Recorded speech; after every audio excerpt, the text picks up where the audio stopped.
Hello दोस्तों, नमस्कार। मैं बीरेंद्र पटेल, आप सभी लोगों का विद्या परिवार में स्वागत है। जैसा कि हिंदी वाली सीरीज मैं स्टार्ट किया हूं और आज का हमारा चौथा लेक्चर है। वीट मैंने कवर कर दिया 2 लेक्चर में और एक आपका राइस का, और राइस का जो अभी बचा हुआ पार्ट है आज हम कवर कर देंगे इस लेक्चर में। और लेक्चर के साथ साथ 10 क्वेश्चन का आपको सीरीज भी मिल रही है, उसमें वो आप अपने नॉलेज को चेक कर सकते हो। क्वेश्चन आप लिखते रहिए, नोट्स एक बनाते रहिए, और जो हमारा टेलीग्राम चैनल है उसको ज्वाइन करिए। उस पर हम जितना पढ़ा रहे हैं सारा मैटर आपको दे देंगे, ठीक है। पूरा कंप्लीट जितना यहाँ पढ़ाए हैं टोटल हम दे देंगे, आप उससे नोट्स बना लेना, ठीक है। जैसा कि सारी चीजें, ये हमारा कोचिंग का नाम है, टेलीग्राम चैनल जो है इसी के नाम से है, यूट्यूब चैनल जो है इसी के नाम से है, ठीक है। उसको सब्सक्राइब करिए, उस लिंक को ज्वाइन करिए, और एड्रेस सब कुछ आपके सामने है। हमारा फोन नंबर है 7007051098। ये हमारा कॉलिंग नंबर है, व्हाट्सएप नंबर भी है, आप कॉल करके मैसेज करके हमसे संपर्क कर सकते हैं। चलिए ठीक है, आज के सेशन को स्टार्ट करते हैं। तो जैसा कि आपको पता है कि जो हम पिछला लेक्चर छोड़े थे, किस पे छोड़े थे? खाद और उर्वरक पे छोड़ दिया था, ठीक है। तो आज उसी का जो एक छोटा भाई उसका है, जिसको कह सकते हो आप सूक्ष्म पोषक तत्व, ठीक है। जो मेजर थे एनपीके, उसमें मैंने चर्चा कर लिया था पिछले लेक्चर में। आज यहीं से स्टार्ट करते हैं सूक्ष्म पोषक तत्व। भाई देखिए, राइस की खेती करने के लिए, किसकी? राइस की खेती करने के लिए 3 पोषक तत्व जो होते हैं बहुत जरूरी होते हैं। वो तीनों कौन सा है? यही आपका जिंक, आयरन और बोरान, ठीक है। जो भारतीय मृदा है, जो भारतीय सॉइल है या भारतीय मृदा जो है, भारतीय मृदा में लगभग 50% सॉइल पर जिंक की कमी पाई जाती है। कहने का मतलब, अगर 100 हेक्टेयर खेती है भारत में, तो उसमें लगभग 50% मृदा ऐसी है जहां पे जिंक की कमी पाई जाती है। तो पहला क्वेश्चन यही बन जाता है, क्या बन जाता है कि सॉइल साइंस, भारतीय मृदा में, क्या भारतीय मृदा में कितने प्रतिशत पर जिंक की कमी है? 50% पर। यह पूछा जा सकता है कि भारतीय मृदा में किस सूक्ष्म तत्वों की कमी सबसे ज्यादा है? क्या है? आपकी जिंक है। दूसरे नंबर पर आपका क्या है? आयरन है। लगभग 25% सॉइल पर आयरन की कमी है, 50% जिंक की कमी है, ठीक है। जिंक की कमी सबसे पहले कौन खोजा था? YL नेने साहब ने खोजा था। कब खोजा था? 1966 में। कहां पे खोजा था? पंतनगर पे खोजा था। कहां? पंतनगर में। तो एक क्वेश्चन पूछा जाता है, जिंक की कमी सबसे पहले कौन खोजा था? YL नेने साहब ने खोजा था। तो जिंक की कमी से धान में एक बीमारी होती है, उस बीमारी का नाम क्या है? खैरा बीमारी, ठीक है।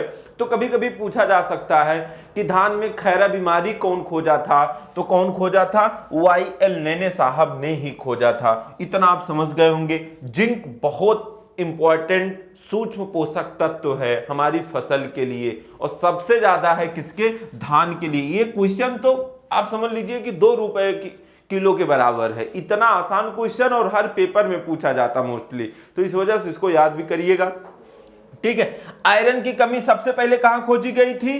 किसके द्वारा खोजी गई थी? PN टक्कर और VK नायर के द्वारा खोजी गई थी। कब खोजी गई थी? 1984। और बोरान की कमी सबसे कहां पे खोजी गई थी? बिहार में खोजी गई थी। किस मृदा में? कलकेरियस सॉइल में।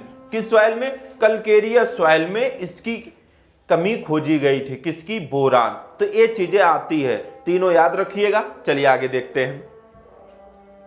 देखिए, अब बात करेंगे किसकी? हरी खाद की। किसकी बात करेंगे? हरी खाद की बात करेंगे। चलिए देखते हैं हरी खाद की बात। देखिए, धान की खेती जब आप करते हो, धान की खेती में आप एक चीज जानते हो कि धान की खेती जब करते हो उससे पहले क्या करते हैं? हरी खाद खेत में उगाते हैं, तो उसको हम पडल्ड कर देते हैं, मतलब मिक्स कर देते हैं, सॉइल में मिला देते हैं, ठीक है। मिलाने से क्या होगा? खेत को नाइट्रोजन मिलेगा। उस नाइट्रोजन से क्या होगा? हमारा प्लांट, मतलब हमारा धान, वो एब्जॉर्ब करेगा कि नहीं? तो ये चीजें पूछी जाती है।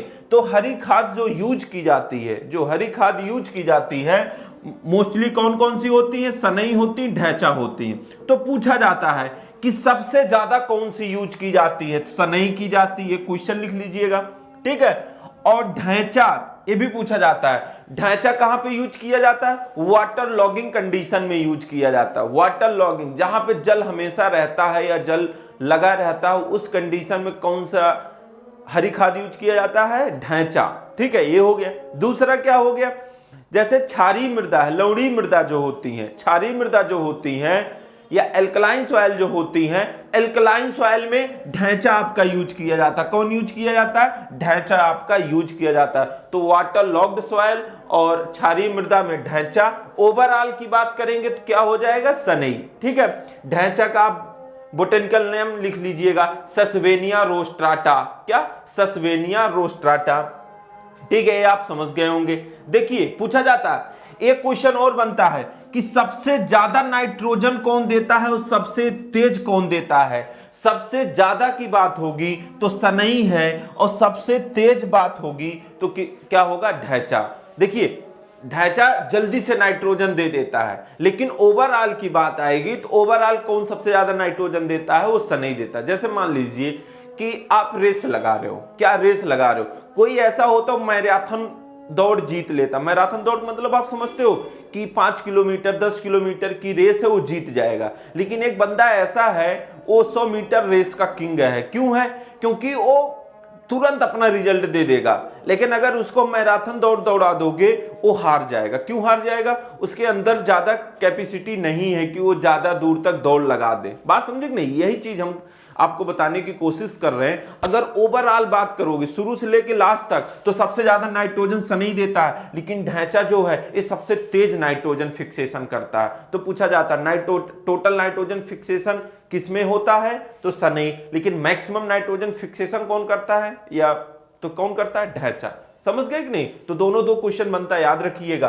तो 25 किलो सीड रेट होता है। 45 से 60 दिन के अंदर हम क्या करते हैं? इसको मृदा में मिला देते हैं। ठीक है, तो मिला देंगे तो क्या होगा? उससे नाइट्रोजन मिलेगा। ठीक है, और लगभग ऑन एवरेज कितना मिलता है? 50 से 60 केजी नाइट्रोजन मिलता है। इतनी सारी चीजें आप समझ गए होंगे। चलिए आगे देखते हैं। देखिए, इससे पहले यहीं पे एक चर्चा और कर लेते हैं, जब खादी की बात चल रही है। देखिए, मैंने आपको हरी खाद बता दी और गोबर की खाद बता दी और उर्वरक बता दी कि नहीं? अब बात करेंगे बायो फर्टिलाइजर की बात करेंगे। किसकी? बायो फर्टिलाइजर की बात करेंगे। तो पहला क्या होता है? बीजीए लिख लीजिएगा, ब्लू ग्रीन एल्गी। ये ब्लू ग्रीन एल्गी से क्या होता है? ठीक है, क्या होगा? धान के पौधे को नाइट्रोजन मिलेगा। कितना मिलता है वो भी लिख लीजिएगा, 25 केजी पर हेक्टेयर। तो देखिए, ये बीजीए जो है एल्गी है एक, यह क्या करता है? धान के पौधों को 25 केजी नाइट्रोजन प्रोवाइड करता है। ठीक है, इतनी सारी चीजें आप समझ गए होंगे। अब बात करेंगे एजोला की। क्या? एजोला। एक होता है एजोला। एजोला क्या करता है? एजोला डाला जाता है। कितना डाला जाता है? 10 से 12 टन पर हेक्टेयर, मतलब 100 से 120 क्विंटल पर हेक्टेयर की दर से एजोला डाला जाता है। एजोला क्या है? एक टेरिडोफाइटा है, एक वाटर फर्न है। ठीक है, वाटर फर्न है। जब इसको फील्ड में डालोगे, वहां पे एक बैक्टीरिया काम करता है, उसका नाम क्या है? एनावीना। तो एजोला, वाटर फर्न या टेरिडोफाइटा, ये दोनों आपस में कंबाइन हो जाते, मिल जाते हैं। जो एजोला हम फील्ड में डालते हैं, एनाबीना के साथ ये क्या करेगा? अपने आप को कंबाइन कर लेगा। कंबाइन करने के बाद नाइट्रोजन फिक्सेशन करता है। क्या करता है? नाइट्रोजन फिक्सेशन करता है। तो नाइट्रोजन फिक्सेशन करके क्या करेगा? प्लांट को नाइट्रोजन प्रोवाइड करता है। इतनी सारी चीजें आप समझ गए होंगे। तो पूछा जाता है कि कितना नाइट्रोजन करता है, तो ये भी यहां पे आप लिख सकते हो। कितना करता है? लगभग 25 से 30 केजी यहां पे भी करता है। कितना करता है? 25 से 30 केजी। तो पूछा जाता है आपसे क्वेश्चन, एजोला किस दर से डाला जाता है? लगभग 100 से 120 क्विंटल पर हेक्टेयर की दर से डाला जाता है। 100 से 120 कहने का मतलब 10 से 12 टन पर हेक्टेयर डाला जाता है। वीजीए के बारे में मैंने आपको बता दिया। इतनी सारी चीजें आप समझ गए होंगे। ठीक है, तो भैया यही सब चीजें होती हैं जो कि आपसे पूछा जाता है। ठीक है, चलिए आगे देखते हैं। अब बात करेंगे खरपतवार नाशी का। खरपतवार नाशी की बात करेंगे। यहां पे देखिए, प्रमुख खरपतवार क्या होता है? सामा घास होता है, इकाइनोक्लोवा क्रसगैलिस, प्रमुख कीट की बात आएगी तो भैया देखिए जो एक खरपतवार होता है इसका क्या है, प्रमुख खरपतवार है कौन, सामा घास, इकाइनोक्लोवा क्रसगैलिस। इसको रोकथाम के लिए क्या डाला जाता है, ब्यूटाक्लोर, आप लिख लीजिएगा ब्यूटाक्लोर डाला जाता है, ठीक है। और ब्यूटाक्लोर इसका कॉमन नेम क्या होता है, मचेटी, ये भी आप लिख लीजिएगा क्या, मचेटी, एक मिनट, मचेटी, ठीक है। मचेटी भी दे दिया जाएगा, ब्यूटाक्लोर भी दे दिया जाएगा, तो कंफ्यूज मत होना, दोनों क्या है, इसका कॉमन नेम होता है।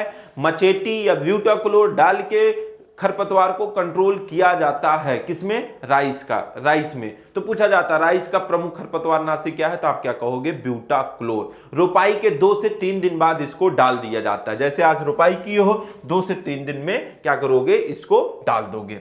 इसका प्रमुख कीट है, देखिए पढ़ाने तो यहाँ पे हम बहुत सारी चीजें बता सकते हैं, लेकिन यूजी लेवल पे बहुत ज्यादा नहीं पूछा जाएगा। यही पूछा जाएगा धान का मेजर कीट कौन सा है, प्रमुख कीट कौन सा है, तो आप क्या कहोगे, गंधी बग, ठीक है।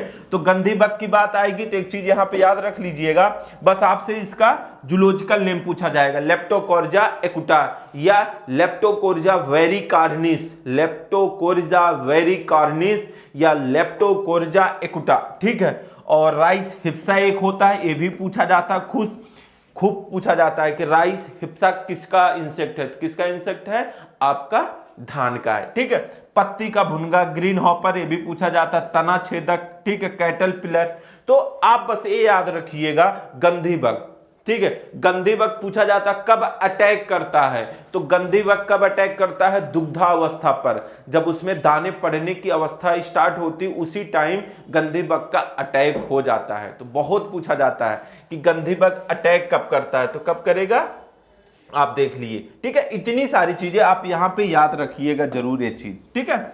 ये इसका जूलॉजिकल नेम है, ठीक है। और कब अटैक करता है, दुग्धा, मिल्किंग स्टेज पर करता है, कब करता है, मिल्किंग स्टेज पर करता है। अगर मिल्किंग स्टेज ऑप्शन में नहीं है तो क्या करोगे, डफ स्टेज, जब दाना कड़ा होता है, ठीक, मैच्योरिटी के टाइम आप कह सकते हो, जब उसका दाना कड़ा होता तब वो अवस्था, उस अवस्था पर ये इंसेक्ट करेगा। तो बस आप इतना याद रखिएगा क्या, कि जो गंधी बग होता है, ठीक है, वो कब अटैक करता है, उसके मिल्किंग स्टेज पर, ठीक है। चलिए आगे चलते हैं। प्रमुख रोग की बात आएगी, तो प्रमुख रोग की बात आएगी तो एक ब्लास्ट होता है, एक इसका जीवाणु पर पर्ण अंगमारी होता है, भूरा धब्बा रोग होता है, आभासी कंड रोग होता है, खैरा होता है, टुंगरो डिजीज होता है, ठीक है। आपको क्या याद रखना है, बस ये याद रखना है ये बीमारी किससे होती है, ठीक है। क्या याद रखना है, ये बीमारी किससे होती है, ठीक है। सब कवक जनित है, ए भी कवक जनित है, ए भी कवक जनित है, ठीक है, ए भी कवक जनित है। यही चीजें आपको याद रखना है। बस अपने दिमाग में एक चीज याद रख लेना, जो बैक्टीरियल वाली बीमारी है, जीवाणु पर अंगमारी है, वो किससे होती है, बैक्टीरिया से, जैंथोमोनास ओराइजी इसका कॉजल ऑर्गेनिज्म है, क्या, कॉजल ऑर्गेनिज्म। तो पूछा जा सकता है, पहले तो यही पूछा जाएगा ब्लास्ट रोग किससे होता था, आप क्या कहोगे, फंगस से। वो फंगस क्या है, तो आप क्या कहोगे, पैलिकुलेरिया ओराइजी है। तो जीवाणु पर अंगमारी किससे होता है, बैक्टीरिया, बैक्टीरिया क्या है, Xanthomonas oryzae. Brown leaf spot, ये चीजें आपसे पूछी जाती है, आप लिख लीजिएगा। ब्राउन लीफ स्पॉट की बात अगर आएगी, तो ब्राउन लीफ स्पॉट की बात अगर आती है, ये इससे एक अकाल आ गया था, उसके बारे में थोड़ा देख लो, ठीक है। कौन सी अकाल आई थी, बंगाल, लिख लीजिएगा, बंगाल फेमीन, क्या, बंगाल फेमीन, ठीक है। और पूछा जाता है बंगाल फेमीन किस बीमारी से रिलेटेड है, तो क्या कहोगे, ब्राउन लीफ स्पॉट से या भूरा धब्बा रोग से। किस फसल से संबंधित है, राइस। 1943 में, कब, 1943 में बंगाल में बहुत सारे लोग राइस की वजह से मर गए थे, अकाल पड़ गया था, क्योंकि प्रोडक्शन हुआ नहीं, लोग खाने के लिए राइस था नहीं तो खाने के लिए मर गए, ठीक है, क्योंकि भूख की वजह से मर गए। बात समझे कि नहीं। तो पूछा जाता है कि ब्राउन लीफ स्पॉट की वजह से कौन सी अकाल आई थी, तो बंगाल फेमीन आया था। कब आया था, 1943 में आया था। क्यों आया था, क्योंकि एक फंगस वहां पे बहुत फैल गया था, जिससे पूरा प्रोडक्शन तबाह हो गया था, ठीक है। तो इस फंगस का क्या नाम है, हेलमिंथोस्पोरियम ओराइजी। क्या है, देखिए यहां पे लिखा है हेलमिंथोस्पोरियम ओराइजी, ठीक है। ये चीजें हो गई। देखिए अब अगला है आभासी कंड रोग, इसके बारे में देख लेते हैं। आभासी कंड रोग क्या होता है? देखिए जब आपका दाना मैच्योर की अवस्था पे होता है, बालियां लटक जाती हैं, उस टाइम ये इस बीमारी का अटैक आता है। आप कभी कभी देखे होंगे आजकल ये बीमारी खूब लगती है, नारंगी कलर के ना पाउडर उड़ते हैं, अगर उसके फील्ड से कोई जानवर निकल रहा है या आप हार्वेस्टिंग करा रहे हो, जब हार्वेस्टिंग होती ना तो एकदम नारंगी कलर के पाउडर उड़ते हैं, उसकी बालियां क्या होती हैं? पाउडर के रूप में, उसके दाने पाउडर के रूप में होते हैं। क्यों होते हैं? इसी वजह से होते हैं, फ्लैग स्पॉट की वजह से होते हैं, ठीक है। और ये होता क्यों है? जब पृथ्वी पर या जहां पे खेती कर रहे हो वहां पे लगातार पानी अगर रहेगा, मॉइस्चर हमेशा बना रहेगा मैच्योरिटी के टाइम, तो ये चीजें हो जाती हैं। तो उस बीमारी का क्या नाम है? Flag spot Claviceps oryzae. क्या है? Claviceps oryzae. अब बात करेंगे खैरा डिजीज की। किसकी वजह से होती है? जिंक की कमी से। देखिए खैरा बीमारी कब दिखता है? एक तो दिख जाता नर्सरी स्टेज पे, दूसरा कब दिखता है? दूसरा दिखता है, आप समझिएगा, दूसरा कब दिखेगा? जब प्लांटिंग करोगे 10-15 दिन के आसपास, मतलब स्टार्टिंग प्लांटिंग के कुछ समय के बाद दिखने लगता है। तो कहने का मतलब पहला क्वेश्चन ये बनता है कि खैरा बीमारी किस पत्तियों पर इसका अटैक होता? मिडिल लीफ पर होता है, ना पुरानी ना नई, किसके? मिडिल। भाई देखिए रोपाई के बाद मिडिल लीफ निकलती है, ठीक है, एक चीज याद रखिएगा। तो खैरा डिजीज का अटैक किस पे होता? मिडिल लीफ पर होता है, जो मध्यम वाली, जो बीच वाली पत्ती होती है, ठीक है। तो इसका अटैक कब होता है? या तो नर्सरी स्टेज पे होता है या तो प्लांटिंग के 10-15 दिन के आसपास इसका अटैक आ जाता है, ठीक है, याद रखिएगा। देखिए अगर मान लीजिए कि खेत में लग गया है, तब क्या करोगे? अब खेत में लग गया है, लगने के बाद हम 25 kilo per hectare, 25 kilogram per hectare की दर से हम क्या करेंगे? Zinc sulphate ZnSO4 zinc sulphate खेत में ब्रॉडकास्ट कर देंगे, उड़ा देंगे, ठीक है। अगर नर्सरी स्टेज पे पता चल गया स्टार्टिंग में, तो क्या करेंगे? 5 केजी जिंक सल्फेट और प्लस चूना, ठीक है, 5 किलो चूना मिलाकर क्या करेंगे? उसकी स्प्रेइंग कर देते हैं। तो यही चीज पूछा जाता है, खैरा बीमारी का रोकथाम किससे करते हैं? जिंक सल्फेट से करते हैं, बस आप ये याद रखिएगा और कुछ नहीं आपसे पूछेगा। एक टुंगरो बीमारी होती, किसकी वजह से होती? विषाणु की वजह से होती है, मतलब वायरस की वजह से होती है, ये भी पूछा जाता है। तो वायरस को ट्रांसमिटेड कौन करता है? पहुंचाता कौन है? तो कौन पहुंचाता है? ग्रीन हॉपर पहुंचा देता है। कौन पहुंचा देता है? Green hopper. इतनी सारी चीजें आपको समझ में आ गई होगी। चलिए बात करेंगे उत्पादन की, ठीक है। किसकी बात करेंगे? उत्पादन की बात करेंगे। देखिए उत्पादन की बात आएगी तो देसी किस्म, ठीक है। किसकी बात आएगी?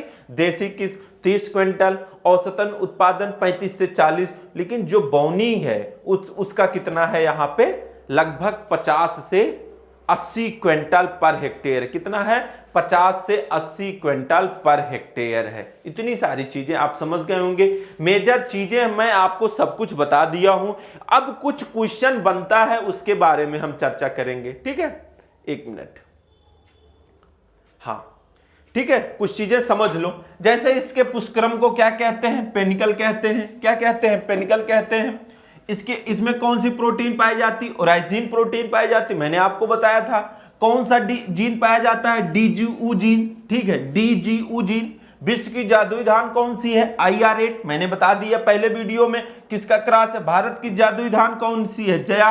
और यह भी कहा जा सकता विश्व की फर्स्ट ड्वार्फ वैरायटी कौन सी है? तो IR8। भारत की फर्स्ट ड्वार्फ वैरायटी कौन सी है? हाई यील्डिंग ड्वार्फ वैरायटी की बात कर रहे हैं, जया। और प्रथम संकर किस्म कौन है? कॉर्च फर्स्ट। प्रथम बासमती संकर किस्म कौन है? PRS10। सुनहरे धान में किसकी विटामिन सबसे ज्यादा होती है? विटामिन ए की अधिकता होती है। किसकी अधिकता होती है? विटामिन ए की अधिकता होती है। तो देखिए कुछ क्वेश्चन और है, आप लिख लीजिएगा, बहुत पूछा जाता है। फादर ऑफ, लिख लीजिएगा, फादर ऑफ सुपर राइस, बहुत पूछा जाता है। सुपर राइस के पिता कौन है? लिख लीजिएगा, इग्नोपोट्रिकुस। इग्नोपोट्रिकुस, इग्नोपोट्रिकुस, इग्नोपोट्रिकुस, ठीक है। ये सुपर राइस आइडिया दिए थे, बहुत पूछा जाता है। और आप एक लिख लीजिएगा कि हाइब्रिड राइस के पिता कौन है? हाइब्रिड राइस, भारत में संकर धान के पिता कौन है? यस ए सिद्दीकी, यस ए सिद्दीकी, ये हो गया। विश्व में कौन है, लिख लीजिएगा, युआंग लॉन्ग पिंग, विश्व में शंकरधान के पिता हैं युआंग लॉन्ग पिंग, युआंग लॉन्ग पिंग। अभी कुछ दिन पहले एक्सपायर कर गए वो बेचारे। उन्होंने विश्व में, मोस्टली वो चाइना के रहने वाले, तो उन्होंने राइस पे बहुत सारा काम किया, इसी वजह से शंकरधान का पिता उनको कहा जाता है। तो आपको मैंने सारी चीजें बता दी। इग्नोपोट्रिकुस क्या है, सुपर राइस आइडिया दिए थे, ठीक है, ये चीजें आप समझ गए होंगे। भारत में यस ए सिद्दीकी साहब क्या थे, हाइब्रिड राइस के पिता थे। विश्व में कौन थे, युआंग लॉन्ग पिंग। ये सब चीजें आप समझ गए होंगे।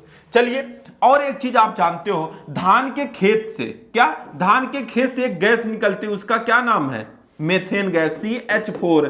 तो पूछा जाता है कि धान के खेत से कौन सी गैस निकलती, तो आप क्या कहोगे, मेथेन। कौन सी निकलती है, मेथेन। कैसे निकलती जरा देखिएगा। देखिए मेथेन की बात आएगी, हाँ मेथेन की बात आएगी, तो मेथेन कैसे निकलती जरा देखना। क्योंकि उसके खेत में, धान के खेत में एक बैक्टीरिया पाया जाता, उस बैक्टीरिया का क्या नाम है, मेथियोजेनिक बैक्टीरिया। क्या नाम है, मेथियोजेनिक बैक्टीरिया। वो बैक्टीरिया कहां पाया जाता है, धान के खेत में। और धान के खेत में अंदर रहेगा, ऊपर पानी लगा रहता है। जहां पे पानी लगा है तो अंदर ऑक्सीजन जाएगा नहीं। अब अंदर ऑक्सीजन नहीं जा रहा तो कौन सा रिस्पायरेशन करेगा, कौन सा शोषण करेगा, अनाक्सी शोषण करेगा, ऑक्सी शोषण नहीं करेगा, क्योंकि वहां पे ऑक्सीजन की प्रेजेंटी है ही नहीं। तो अगर ऑक्सीजन है नहीं तब भी वो सांस ले रहा है, तो इसका मतलब क्या है, वो अनाक्सी शोषण कर रहा है। तो वो मेथियोजेनिक बैक्टीरिया अनाक्सी शोषण करता है, अनाक्सी शोषण करेगा, शोषण करने के बाद कुछ ना कुछ छोड़ेगा। जैसे हम लोग शोषण करते हैं तो कुछ ना कुछ बाहर निकालते हैं कि नहीं निकालते हैं, क्या, CO2। वैसे वो बैक्टीरिया बाहर क्या निकालता है, मेथेन निकालता है। क्या निकालता है, मेथेन निकालता है। तो वही गैस खेत से बाहर आती है। इसी वजह से क्वेश्चन बनता है कि धान के खेत से कौन सी गैस निकलती है, तो क्या होता है, मेथेन गैस निकलती है। इतनी सारी चीजें आप समझ गए होंगे, ठीक है। तो आगे देखते हैं, इतनी सारी चीजें आपको समझ में आ गई होगी।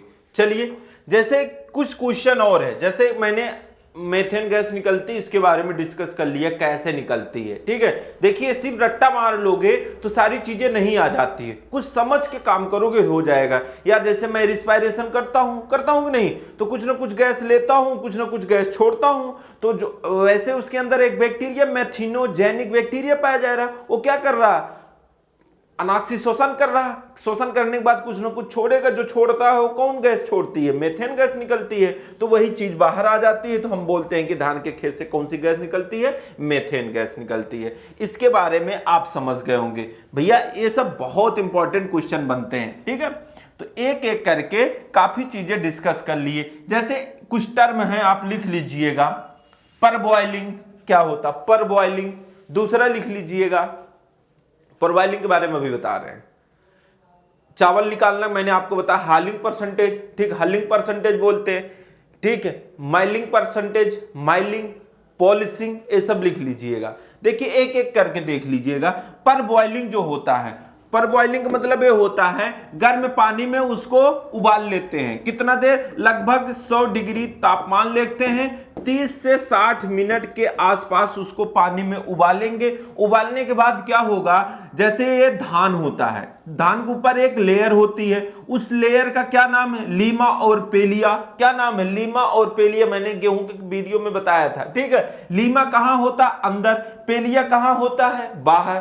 तो याद रखिएगा, कभी कभी पूछा जाता है कि लीमा कहां होता, पेलिया कहां पे होता, तो बच्चा कंफ्यूज होता। देखिए लीमा, लीमा कैसे लग रहा, कुछ लड़की का नाम लग रहा ना, तो मतलब लेडीज, लेडीज कहां होती, घर के अंदर, तो लीमा कह दो कि अंदर है, मतलब अंदर होती है। पेलिया कहां होता, बाहर, ठीक है।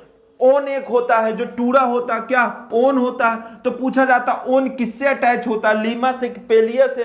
तो एक घर में बच्चा होता, बच्चा किससे अटैच होता, जरा बताओ, अपनी माँ से होता। तो माँ कौन हुई, लेडीज, लीमा कौन हुआ, लेडीज। तो इस वजह से ओन किससे अटैच होता है, लीमा से अटैच होता है। किससे अटैच होता है, लीमा से, ठीक है। तो जो हल, ठीक है, या हस्क बोलते हो, क्या हस्क या हल बोल सकते हो, तो हलिंग मतलब उसके भूसी को रिमूव करना क्या कहलाता है, हॉलिंग परसेंटेज या हस्क परसेंटेज कहलाता है कि नहीं। तो हस्क या हल कहते किसको है, तो वही लीमा प्लस पेलिया को मिलाकर क्या बनता है, हस्क बनता है। क्या बनता है, हस्क बनता है या हल बनता है। यही लीमा और पेलिया को जो रिमूव करते हो उसी को क्या कहते हैं, हॉलिंग परसेंटेज कहते हैं। धान में कितना होता है, 60% होता है। चावल और भूसी का अनुपात कितना होता है, 2:1 होता है। इतनी सारी चीजें आपको समझ में आ गई होगी। चलिए अब बात करेंगे किसकी, परबॉइलिंग। मैंने बता दिया ना, हाँ परबॉइलिंग वही थोड़ा सा बचा था। तो मैंने क्या कहा, ये धान होता है, इसके ऊपर लेयर होती है। जब ये लेयर हटाते हो देखते हो ब्राउन कलर की एक लेयर पाई जाती है। उस लेयर का क्या नाम है, एलिरोन लेयर। क्या, एरिलोन लेयर, ठीक है। जब हम परबॉइलिंग करते हैं वो लेयर क्या होता है, उसके एंडोस्पर्म में, ठीक है। जो हम राइस खाते हैं, अगर कोई पूछता है कि राइस का कौन सा पार्ट आप खाते हो, तो कह देना कि राइस का एंडोस्पर्म खाते हैं। क्या कहते हैं, एंडोस्पर्म खाते हैं, ठीक है। तो एंडोस्पर्म में वो एलिरोन लेयर क्या होता है, ट्रांसफर हो जाता है, तभी वो ब्राउन कलर, पर बॉइलिंग राइस किस कलर का होता है, भूरा कलर का होता है, ब्राउन कलर का होता है, ठीक है। तो इसमें विटामिन B12 साइनोकोबालाइन की अधिकता पाई जाती है, ठीक है। इतना आप समझ गए होंगे। चलिए एक मैंने बताया क्या, राइस मिलिंग, ठीक है। राइस मिलिंग क्या होता है, राइस मिलिंग ये होता है जो आप उससे अलग कर रहे हो। क्या अलग कर रहे हो, उसके दाने को, ठीक है, उसके छिलके के अलग कर रहे हो दाने से, वही क्या कहलाती है, राइस मिलिंग कहलाती है। आपके घर में राइस मिल आती होगी, आती है ना, तो वही राइस मिलिंग वही होती। पॉलिशिंग क्या होती है, वही एरिलोन लेयर को हटाना क्या कहलाता है, पॉलिशिंग कहलाता है, ठीक है। मतलब चावल को स्मार्ट बनाने के लिए क्या करते हैं, पॉलिशिंग करते हैं। बात समझ गए। तो पॉलिश परसेंटेज पूछा जाता है, कितना पाया जाता है, 2% पाया जाता है पॉलिश परसेंट। देखिए जो इसकी भूसी होती है ना, उससे तेल निकलता है, तेल का परसेंटेज, जिसको क्या बोलते हैं, ब्राउन ऑयल बोलते हैं, ठीक है, ब्राउन ऑयल, ठीक है। तो उसके भूसी से तेल निकलता है, उसका परसेंटेज कितना होता है, 3% होता है। कितना होता है, इसको ब्राउन ऑयल बोलते हैं। क्या बोलते हैं, ब्राउन ऑयल बोलते हैं। इतनी सारी चीजें आप समझ गए होंगे। चलिए और कुछ क्वेश्चन बन रहा है, बता, वैसे बहुत सारे क्वेश्चन यहाँ पे बनते हैं, ठीक है। तो पूछा जाता है सेंट्रल राइस रिसर्च इंस्टीट्यूट कहाँ पे, कटक उड़ीसा में। इंटरनेशनल राइस रिसर्च इंस्टीट्यूट कहाँ है, लॉस बोस, ठीक है, पहले मनीला बोला जाता है, जो फिलीपींस में है, ठीक है। डायरेक्टरेट ऑफ राइस कहाँ है, राजेंद्र नगर में है। कहाँ, राजेंद्र नगर, हैदराबाद के आसपास पड़ता है, ठीक है। इतनी सारी, इसका टेस्ट वेट पूछा जाता है। टेस्ट वेट जो पूछा जाएगा आप लिख लीजिएगा 25 ग्राम। कितना होता है, 25 ग्राम, मतलब परीक्षण भार। बासमती राइस का कौन सा कितना होता है, 21 ग्राम, ये भी लिख लीजिएगा। बासमती राइस का 21 ग्राम और जनरल धान का कितना होता है, आपका 25 ग्राम होता है। कितना होता है, 25 ग्राम होता है, ठीक है। देखिए जो नाइट्रोजन आप देते हो, इसमें आपको पता है कौन सा नाइट्रोजन देते हो, अमोनिकल नाइट्रोजन देते हो कि नहीं, और यहाँ पे पानी लगा रहता है, कहने का मतलब ब्लीचिंग खूब होता है।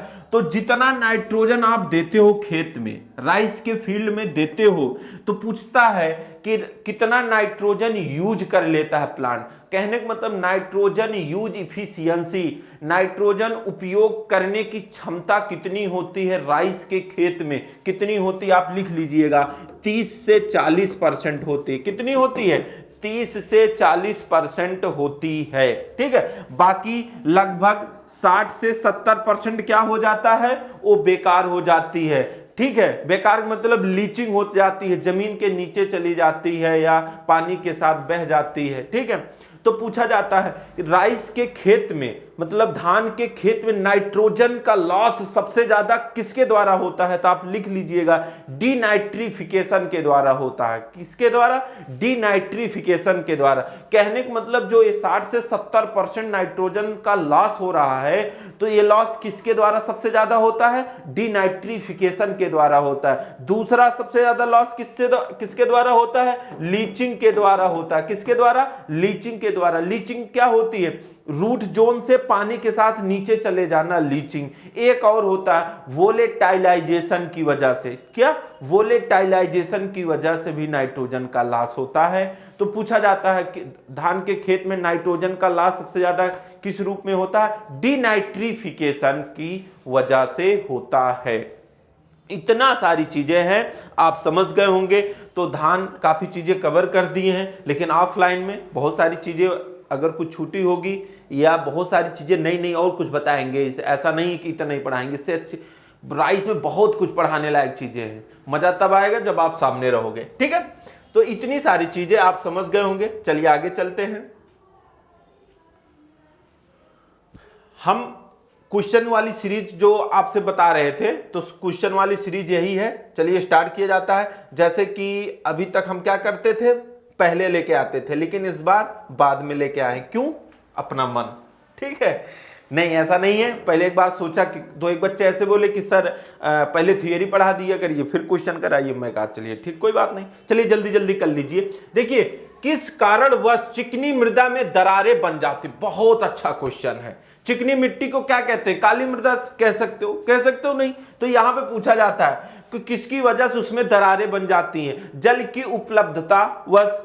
भाई जल की उपलब्धता रहेगी तो दरार कहां फटेगा? बिल्कुल नहीं। अब देखिए, तालाब में दरार कब फटती? जब तालाब में पानी नहीं रहता। कहने का मतलब ये ऑप्शन बिल्कुल गलत है। ठीक है, खेत खाली होने के कारण, यार ये भी कोई मैटर नहीं है। ठीक है, खेत खाली होने का ये भी कोई मैटर नहीं। मृदा कणों का आयतन बढ़ जाने के कारण, यार अगर कोई चीज बढ़ रही है तो दरार कहां होगा? मान लीजिए कि हम हैं, एक हमारे बगल में कोई और है। ठीक है, अगर दोनों के बीच में थोड़ी गैप है, अगर हम भी मोटे हो जाएं वो भी मोटे हो जाएं तो गैप कम होगा ना। तो गैप कहां बढ़ी है? तो कहने का मतलब ए भी नहीं है। अब देखिए, मृदा कणों के आयतन में कमी होने पर, तो कहने का मतलब ये तीनों चीज गलत है। तो भाई यही सही होगा, तो आपको मानना भी पड़ेगा। लेकिन कैसे मानोगे ये भी हम रीजन आपको बताएंगे। देखिए, जो ये आपकी चिकनी मिट्टी होती है, इसका एक कैरेक्टर होता है, इसके अंदर एक गुण होता है। क्या? इसके अंदर गुण क्या होता है कि अगर भाई समय समय पे क्या करेगा? अपने आप को सिकुड़ लेगा, मतलब श्रिंकिंग कंडीशन बन जाएगी, सिकुड़ जाएगी। और पानी पाने के बाद क्या हो जाएगी? स्वेलिंग हो जाएगी, फूल जाएगी। काली मृदा से देखिए, लोग गांव में बाल ओल धुलते हैं कि नहीं? जब उसको पानी में भिगो देते हो ना तो एकदम पूरा फूल आती है। फूल आती है नहीं? तो श्रिंकिंग एंड स्वेलिंग कंडीशन पाई जाती है किसमें? आपके चिकनी मृदा या काली मृदा में पाई जाती है। ठीक है, तो पूछा जाता है लेकिन ये गुण किस वजह से होता? बालू में भी पानी नहीं रहेगा तो वो तो नहीं यार सिकुड़ती है, फैलती। बालू देखो, पानी डालने तब भी वैसा रहेगा, पानी नहीं रहेगा तब भी वैसा रहेगा, रहेगा कि नहीं? तो लेकिन चिकनी मृदा में ऐसा क्यों हो जाती? इसका एक कैरेक्टर होता, आप लिख लीजिएगा। क्या? मोंट मोरलोनाइट की वजह से। लिख लीजिएगा, मोंट मोरिनाइट। ठीक है, मोंट मोरलोनाइट की वजह से होता है। मोंट मोरलोनाइट की वजह से ऐसा होता है कि चिकनी मिट्टी में दरारें फट जाती हैं, पानी आने के बाद वो फूल जाती है। तो पूछा जाता है, इसका एक कैरेक्टर है। ठीक है, ये चीजें याद रखिएगा। चलिए आगे देखते हैं। इतना आप समझ गए होंगे ना? चलिए भैया, अच्छी बात है, समझ गए। आगे देखते हैं। शुष्क मौसम, तेज धूप व हवा सहन करने वाली फसल है। देखिए यार, इसमें तो कुछ बताने की जरूरत ही नहीं है। सबसे तेज हवा कब चलती है? अप्रैल मई में चलती है, अप्रैल में। ठीक है, सबसे ज्यादा गर्मी कब होती है? अप्रैल में होती है। पानी की कमी कब होती है? अप्रैल में होती, मार्च अप्रैल में। तो उस समय कौन सी सीजन चलती है? जायद चलती है। ये तो एकदम 2 रुपए वाला क्वेश्चन था। ठीक है, चलिए आगे चलते हैं। बुआई के कितने समय बाद हरी खाद पलट देना चाहिए? अभी मैंने वहां पे आपको बताया था, क्या बताया था कि 52 या 45 टू 60 डेज। तो लगभग कितना होगा? यही होगा भाई। 1 महीना में 4 सप्ताह होते, 2 महीना में 8 सप्ताह, तो 8 to 7 सप्ताह के बाद हम क्या करेंगे? हरी खाद को फील्ड में मिला देते हैं। ठीक है, ये भी आपका आसान क्वेश्चन था। चलिए आगे चलते हैं। जीवन चक्र के आधार पर मोथा है। मोथा जानते हो, मोथा का साइंटिफिक नेम क्या होता है? Cyprus rotundus. इसकी फैमिली क्या होती है? साइप्रियेसी होती है कि नहीं? तो देखिए अल्पकालिक, ठीक, 1 वर्षीय, 2 वर्षीय, बहुवर्षीय। देखिए ये तो मैटर इसका कुछ है नहीं, क्योंकि यार ये तो पहले ही गलत है, ठीक है, इसी में कोई होगा। देखिए मोथा एक बार जहां हो जाता रहता ही है, ठीक है, तो यहां पे मोथा क्या होगा? बहुवर्षीय होगा। बहुवर्षीय किसको कहेंगे? आप ये कहते हो ना एक साल से ज्यादा, 2 साल से ज्यादा, यही कहते हो, लेकिन ये थोड़ा गलत है। देखिए अगर एक सीजन में, सीजन मतलब रबी खरीफ जायद, एक सीजन में कोई प्लांट अपनी दोनों लाइफ कंप्लीट कर ले रहा, कौन? वेजिटेटिव रिप्रोडक्टिव, दोनों कंप्लीट कर ले रहा है, तो वो 1 वर्षीय होगा। अगर 2 सीजन में कर रहा है तो 2 वर्षीय। अगर तीनों सीजन रबी जायद खरीफ तीनों ले रहा तो क्या होगा? बहुवर्षीय होगा। तो मोथा आपका क्या होता है? बहुवर्षीय। मैंने आपको बता दिया था, ठीक है, कि मोथा का बोटेनिकल नेम साइप्रस रोटेंडस, इसकी फैमिली साइप्रियेसी, बहुवर्षीय खरपतवार है। ये भी आप समझ गए। चलिए आगे चलते हैं। तंबाकू के पौधे में पुष्प विन्यास तोड़ने की क्रिया कहलाती है। ये भी बहुत अच्छा है। पुष्प कहां होता है? ऊपर होता है। ऊपर वाला मतलब टॉप पोर्शन, टॉप मतलब टॉपिंग, तो टॉपिंग करना क्या कहलाता है आपका? उसके पुष्प को हटाना, मतलब ऊपरी भाग को हटाना क्या कहलाता है? टॉपिंग। फ्लावर कहां होते हैं? ऊपर ही होते हैं। रोगिंग क्या है? रोगिंग धान में यूज किया जाता है। रोगिंग का प्रयोग तब किया जाता है जब आप हाइब्रिड सीड प्रोडक्शन कर रहे हो। हाइब्रिड सीड प्रोडक्शन कर रहे हो उस टाइम आप क्या करोगे? रोगिंग करोगे। रोगिंग होता क्या है हम बता रहे हैं आपको, 1 मिनट, ठीक है। देखिए रोगिंग का मतलब क्या होता है जरा समझिएगा। रोगिंग का मतलब ये होता है, जैसे कि मान लीजिए कि जया वैरायटी है धान की, ठीक है, अगर जया के वैरायटी के बीच में IR8 वैरायटी भी आ गई है, 2 4 10 15 प्लांट, इसी को निकालना क्या कहलाता है? रोगिंग। और ये कौन सा प्लांट है? रोग प्लांट है। पूछा जाता है रोग प्लांट क्या होता है? क्रॉप सेम हो, वैरायटी अलग अलग हो, ठीक है। मान लीजिए जया के खेत में, जया वैरायटी की खेत में IR8 वैरायटी आ गई, तो IR8 क्या होगा? वो रोग प्लांट होगा। उसको खेत से रिमूव करना क्या कहलाता? रोगिंग कहलाता। गैप फिलिंग कहां किया जाता? मोस्टली गन्नों में किया जाता। मान लीजिए ये रो है, इस रो में हम गन्ने की बुआई किए हैं। आप देखते हो बीच बीच में क्या होता है? गन्ने जर्मिनेट नहीं करता, गन्ना जर्मिनेट नहीं करता है, तो हम क्या करते हैं? जहां पे अच्छे से जर्मिनेट हुआ रहता है वहां से हम 2 4 प्लांट लाते हैं, उसके बीच में हम लगा देते हैं। तो गैप फिलिंग यही यूज किया जाता है। गैप फिलिंग मतलब गैप को फुल कर देना।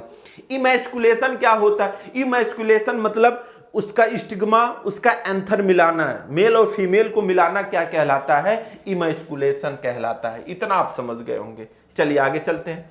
सनई का वानस्पतिक नाम, ठीक है, कार्कोरस कैप्सुलरी से जूट का है, ठीक है। ये दोनों किसके हैं? तंबाकू के हैं। तो यही बचा क्रोटोलेरिया जेंसिया, तो ये भी आप याद रखिएगा। चलिए आगे चलते हैं। भूमि से पोषक तत्वों का सबसे अधिक नुकसान कैसे होता है? ठीक है, वर्षा के द्वारा, लीचिंग के द्वारा, वाष्पीकरण के द्वारा, फसलों के द्वारा। यार अभी कोई ये कहे कि हम खाना खा रहे हैं, हमारे अंदर खाना का लॉस कौन कर रहा था? हमारी शरीर तो कर रही है ना, कर रही है कि नहीं? तो खाना का लॉस सबसे ज्यादा गेहूं, धान, चावल, रोटी का लॉस सबसे ज्यादा कौन करता है? इंसान करता है। ऐसे न्यूट्रिएंट आप किसके लिए डालते हो? फसल के लिए डालते हो, तो सबसे ज्यादा लॉस वही करेगा भाई। उसको उपभोग कर लेगा, ले लेगा, तो उसकी कमी होगी कि नहीं? उसका लॉस होगा कि नहीं? तो फसलों के द्वारा सबसे ज्यादा पोषक तत्वों की लॉस होती है, ठीक है। इतना आप समझ गए होंगे। चलिए आगे चलते हैं। द्विबीजपत्री खरपतवार है, देखिएगा, दूब, बथुआ, प्याजी, मोथा। प्याज क्या होता है? एक बीजपत्री, ये तो होगा ही नहीं, बात समझे कि नहीं? ये होगा ही नहीं। मोथा एक बीजपत्री होता है, ये भी नहीं होगा। दूब भी एक बीजपत्री होता है, ये भी नहीं होगा। तो कहने का मतलब जो बथुआ होता है, बथुआ का साइंटिफिक नेम क्या होता है? Chenopodium album. AC4 बीड है, रबी सीजन की है, विटामिन ए सबसे ज्यादा पाया जाता है, ठीक है। इतनी सारी चीजें हैं, ठीक है। तो पूछा जाता है दूब घास का बोटेनिकल नेम, मैंने आपको सारी चीजें बता दी थी, साइनोडॉन टेक्टिलान। तो द्विबीजपत्री आपका कौन सा है? बथुआ है, ठीक है। चलिए आगे चलते हैं। अम्लीय मृदा में उगाने वाली फसल है, बहुत अच्छा क्वेश्चन है, ठीक है। अम्लीय मृदा में कौन सी फसल उगाई जाती है? तो कौन सी फसल उगाई जाती है? आपकी तंबाकू उगाई जाती है। कौन सी उगाई जाती है? तंबाकू, ठीक है। बहुत अच्छा क्वेश्चन, इसको याद रखिएगा, तंबाकू उगाई जाती है। ठीक है, आगे चलते हैं। एक मिनट, 1 हेक्टेयर बराबर कितने एकड़ का होता है, ये चीज याद रखिएगा। 1 हेक्टेयर बराबर, आप लिख लीजिएगा, कई क्वेश्चन यहां बनते हैं। 1 हेक्टेयर बराबर होता है 10,000 मीटर स्क्वायर। ठीक है, या 1 हेक्टेयर बराबर होता है 2.4791, ठीक है, एकड़ कितना होता है, एकड़ होता है। यहां पर देख लीजिए, जो ऑप्शन होगा यही आपका ऑप्शन सही है, 2.47, ठीक है, यही इसका आंसर है। ठीक है, और मीटर स्क्वायर की बात आएगी तो कितना आ जाता है, 10,000 मीटर स्क्वायर होता है। तो आपका 10 क्वेश्चन की सीरीज भी कंप्लीट हुई। तो 1 मिनट,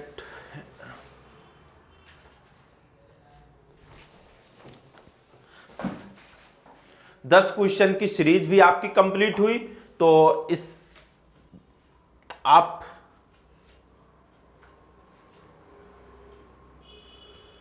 10 क्वेश्चन की सीरीज भी कंप्लीट हुई। और आज इतना ही। आप वीडियो को पूरा देखिए, कमेंट के माध्यम से बताइए, अपने दोस्तों के बीच में शेयर करिए, अपने कॉलेज के ग्रुप में शेयर करिए। आप कहोगे सर जी डेली यही चीज़ कहते हो, यार आप करते नहीं हो तो क्या करें, कहना पड़ता है। दूसरी चीज़, स्टेटस लगाइए और अपना प्यार और सपोर्ट जैसे दे रहे हैं ऐसे देते रहिए। और आज के लिए बस इतना ही। बाकी आपको ऑफलाइन डेमो लेना है तो आप 20 तारीख से सुबह 9 बजे हमारी ऑफलाइन बैच आके ज्वाइन कर सकते हैं। हम उस दिन से आपको डेमो दे रहे हैं। बाकी मैंने आपको पहले भी बताया था, आज भी बता रहे हैं, आप ही के लिए सब कुछ करना है और आगे ऐसे ही करते रहेंगे। बस आप लगे रहिए और तन मन से देखना, एक दिन आपको सफलता मिलेगी ज़रूर। तो आज के लिए बस इतना ही। मिलता हूँ आपको नेक्स्ट वीडियो के साथ नेक्स्ट दिन। जय हिंद, जय भारत।